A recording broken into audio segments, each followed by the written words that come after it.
who has been appointed as the 28th Air Chief or Air Chief Marshal of the India in September 2024।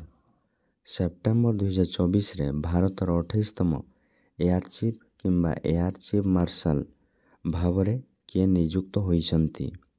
Option A air marshal Anand Kumar, option B air marshal Prashant Saxena, option C air marshal Amarpreet Singh, option D air marshal Prashant Pandey. ଏହାର ସଠିକ ଉତ୍ତରଟି ହେଉଛି option C air marshal Amarpreet Singh.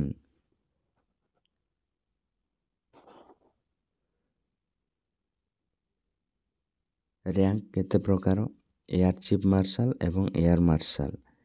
Air chief marshal ଏହା ହେଉଛି ଭାରତୀୟ ବାୟୁସେନାର chief of air staff. ଏହା ଏକ 4 ଷ୍ଟାର ର୍ୟାଙ୍କ। ଏୟାର ମାର୍ଶାଲ ଏହା ହେଉଛି ଭାରତୀୟ ବାୟୁସେନାର ଉପାଧ୍ୟକ୍ଷଙ୍କ ପଦ। ଏହା ଏକ 3 ଷ୍ଟାର ର୍ୟାଙ୍କ। ଭାରତୀୟ ମାର୍ଶାଲ ଅମରପ୍ରୀତ ସିଂଙ୍କୁ ଭାରତୀୟ ବାୟୁସେନା ମୁଖ୍ୟ ଭାବରେ ନିଯୁକ୍ତ କରାଯାଇଛି। କାହାକୁ ନିଯୁକ୍ତ କରାଯାଇଛି? ଅମରପ୍ରୀତ ସିଂଙ୍କୁ ଭାରତୀୟ ବାୟୁସେନାର ମୁଖ୍ୟ ଭାବରେ ନିଯୁକ୍ତ କରାଯାଇଛି।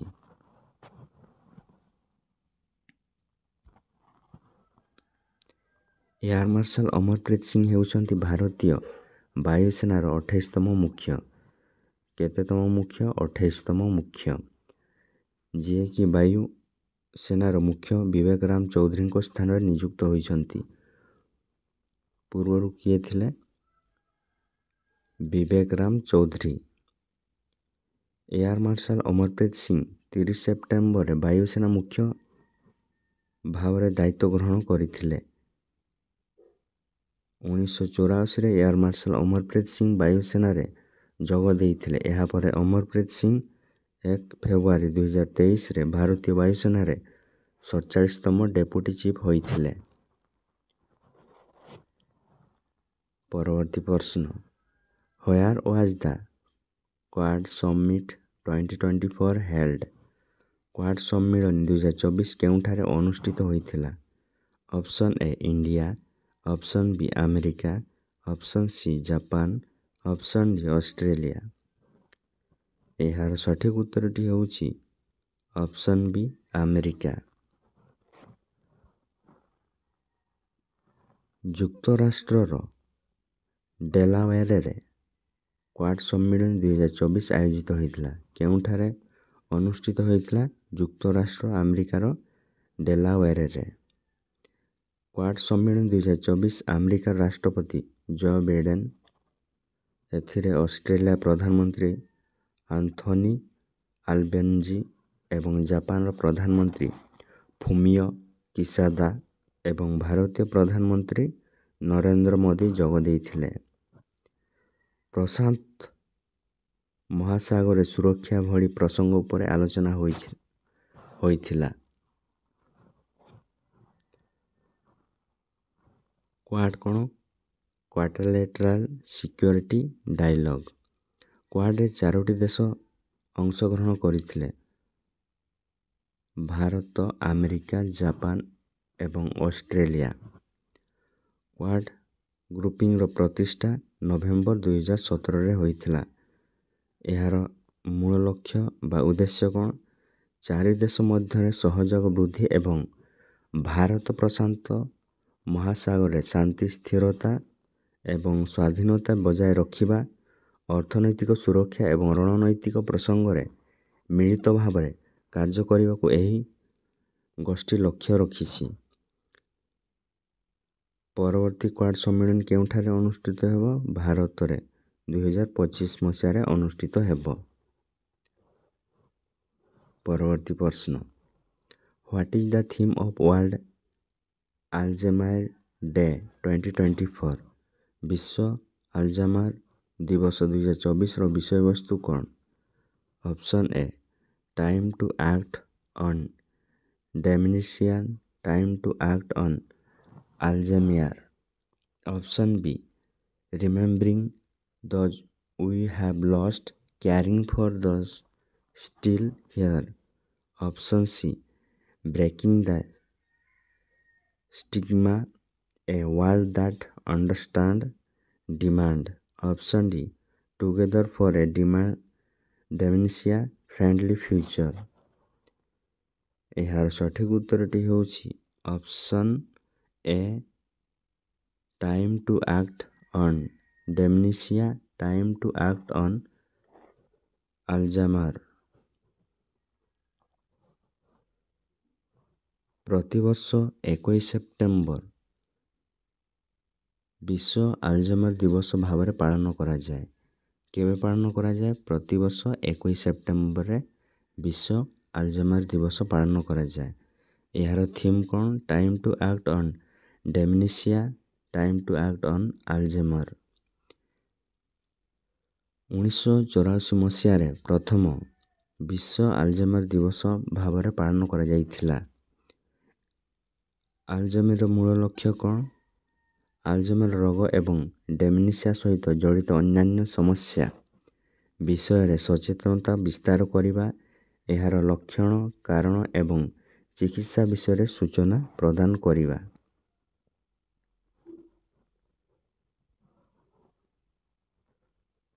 ଆଲଜାଇମର ରୋଗ କେମିତି ହୋଇଥାଏ? ଆଲଜାଇମର ଏକ ନ୍ୟୁରୋଡେଜେନେରେଟିଭ୍ ରୋଗ ଯାହା ଧୀରେ ଧୀରେ ଜଣେ ବ୍ୟକ୍ତିଙ୍କ ସ୍ମୃତି, ଚିନ୍ତା କ୍ଷମତା ଏବଂ ଦୈନନ୍ଦିନ ଜୀବନ କାର୍ଯ୍ୟକଳାପକୁ ପ୍ରଭାବିତ କରିଥାଏ। ପରବର୍ତ୍ତୀ ପ୍ରଶ୍ନ, who has won the Miss India worldwide 2024 title? Miss India worldwide 2024 title କିଏ ଜିତିଛି? Option A, Roshni Rajak. Option B, Dhruvi Patel. Option C, Vaidehi Dongre. Option D, ନ୍ୟୁ ପିଙ୍ଗଲ। ଏହାର ସଠିକ୍ ଉତ୍ତରଟି ହେଉଛି option B, Dhruvi Patel. Miss India worldwide 2024ର 31ତମ ସଂସ୍କରଣ ଆମେରିକାର ନ୍ୟୁ ଜର୍ସିରେ ଇଣ୍ଡିଆ ଫେଷ୍ଟିଭାଲ କମିଟି ଦ୍ୱାରା ଆୟୋଜିତ ହୋଇଥିଲା। କାହା ଦ୍ୱାରା ଆୟୋଜିତ ହୋଇଥିଲା? ଇଣ୍ଡିଆ ଫେଷ୍ଟିଭାଲ କମିଟି ଦ୍ୱାରା ଆୟୋଜିତ ହୋଇଥିଲା। ଆମେରିକାର କମ୍ପ୍ୟୁଟର ସୂଚନା ସିଷ୍ଟମର ଛାତ୍ର ଧ୍ରୁବୀ ପଟେଲ ଏହି ପ୍ରତିଯୋଗିତାରେ miss India worldwide 2024 title ହାସଲ କରିଛନ୍ତି। ସୁରିନାମଙ୍କ ଲିସା ଆଭଡେଲହକ୍ ପ୍ରଥମ ରନର୍ସ ଅପ୍ ଥିଲେ। ନେଦରଲ୍ୟାଣ୍ଡର ମାଲଭିକା ଶର୍ମାଙ୍କୁ ଦ୍ୱିତୀୟ ରନର୍ସ ଅପ୍ ଘୋଷିତ କରାଯାଇଥିଲା।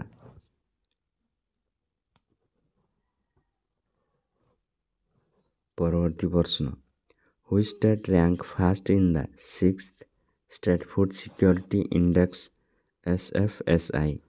ଷଷ୍ଠ ରାଜ୍ୟ ଖାଦ୍ୟ ସୁରକ୍ଷା ସୂଚକାଙ୍କରେ କେଉଁ ରାଜ୍ୟ ପ୍ରଥମ ସ୍ଥାନ ଅଧିକାର କରିଛି? Option A, Uttar Pradesh. Option B, Tripura. Option C, Tamil Nadu. Option D, Kerala. ଏହାର ସଠିକ୍ ଉତ୍ତରଟି ହେଉଛି ଅପସନ୍ ଡି, କେରଳ। ପରବର୍ତ୍ତୀ ପ୍ରଶ୍ନ, who among the following administer the oath of office to Atishi Singh as the chief minister of Delhi? ନିମ୍ନଲିଖିତ ମଧ୍ୟରୁ କିଏ ଦିଲ୍ଲୀର ମୁଖ୍ୟମନ୍ତ୍ରୀ ଭାବରେ ଅତିଶୀ ସିଂଙ୍କୁ ଶପଥ ଗ୍ରହଣ କରାଇଥିଲେ? Option A, president Droupadi Murmu. Option B, vice president Jagdeep Dhankhar. Option C, chief justice Dhananjaya Yeshwant Chandrachud.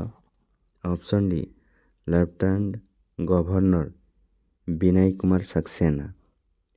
ଏହାର ସଠିକ୍ ଉତ୍ତରଟି ହେଉଛି option D, lieutenant governor Vinai Kumar Saxena. ପରବର୍ତ୍ତୀ ପ୍ରଶ୍ନ,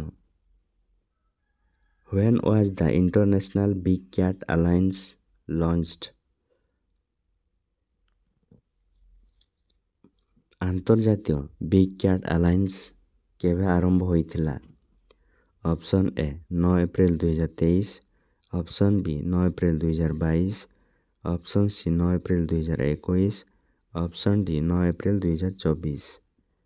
ଏହାର ସଠିକ୍ ଉତ୍ତରଟି ହେଉଛି option A 9 April 2023।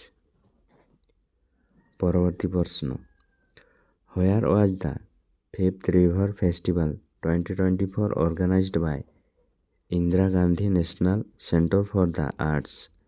Indira Gandhi ଜାତୀୟ କଳା କେନ୍ଦ୍ର ଦ୍ୱାରା ଆୟୋଜିତ ପଞ୍ଚମ ନଦୀ ଉତ୍କଳ 2024 କେଉଁଠାରେ ହୋଇଥିଲା? ଅପସନ୍ ଏ new Delhi, option B Kerala, option C Uttar Pradesh, option D Bihar. ଏହାର ସଠିକ୍ ଉତ୍ତରଟି ହେଉଛି ଅପସନ୍ ଏ ନୂଆଦିଲ୍ଲୀ। ପରବର୍ତ୍ତୀ ପ୍ରଶ୍ନ, ହ୍ୱେୟାର ୱାଜ୍ ଦ 9th ଦିବ୍ୟ କଳା ମେଳା ଇନୋଗ୍ରେଟେଡ୍ ରିସେଣ୍ଟଲି? ନିକଟରେ କେଉଁଠି 19ତମ ଦିବ୍ୟ କଳା ମେଳା ଅନୁଷ୍ଠିତ ହୋଇଥିଲା? ଅପସନ୍ ଏ Visakhapatnam, option B Bhopal, option C Patna, option D Varanasi. ଏହାର ସଠିକ୍ ଉତ୍ତରଟି ହେଉଛି ଅପସନ୍ ଏ ବିଶାଖାପଟ୍ଟନମ। ପରବର୍ତ୍ତୀ ପ୍ରଶ୍ନ, who has been elected as the president of the 68th general conference of the international atomic energy agency?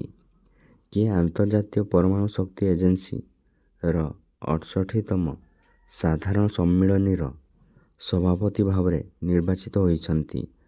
Option A Rafael Mariano Grossi, option B Harsh Vardhan Shringla, option C H.E. Sadiq M Murphy, option D Sangwook Ham. ଏହାର ସଠିକ୍ ଉତ୍ତରଟି ହେଉଛି option D Sangwook ham.